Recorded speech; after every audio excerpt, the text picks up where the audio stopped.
Today I'm going to be making a video about the culture of Somalis. I will discuss 3 important aspects of the culture, starting with gender, religion, and their health belief system. All of my information that I'm going to be talking about today was gathered from countriesandtheircultures.com. So first, we're going to talk about gender roles. So the Somalis have a very basic men-women gender role. In urban areas, men are considered warriors. They are expected to serve on councils and take care of the most important livestock. Women are expected to accommodate what is needed of the men, plus take care of children, cleaning of the home, and then planting and harvesting crops. In urban areas, Somalis women can act more in a Western culture type way. They can dress how they want. They can have jobs and own their own businesses. For religion, the Somalis are Sunni Muslims. They practice Sufi spiritualism, which is characterized by chanting, whirling, chewing, and training.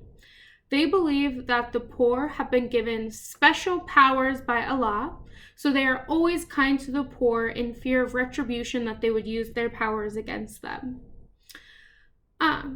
The Somalis will practice their religion in mosques, and then men and women will study the Quran separately. Their health belief system. So the Somalis have had a major breakdown in their healthcare system following the Civil War of 1990. They now have many facilities who are understaffed, or if they are staffed, their staff is underqualified to be performing some of the procedures that they are performing. They also lack a lot of different types of sanitation, and they are closely working with the United Nations and the World Health Organization to get them the health care that they need and to improve these sanitations and to improve the training of their healthcare staff. Most of the time in Somalis, or in the Somalis culture, they practice westernized medicine mostly because of the interventions of the United Nations and the World Health Organization. 2 important aspects that a healthcare provider should know about the Somalis is, one, when you're taking care of Somalis patients, women don't directly interact with men.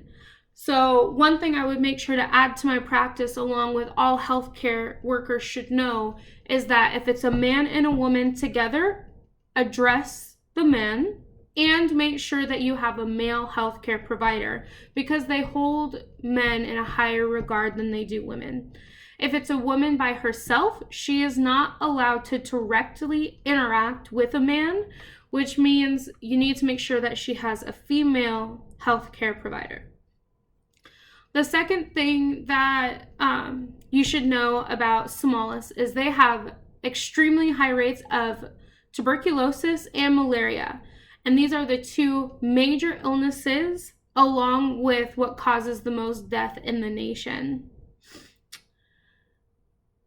So with these facts in mind, taking into account working my own practice, I would always make sure that females interact with females, and then if it's a man and a female, that they would interact with the man.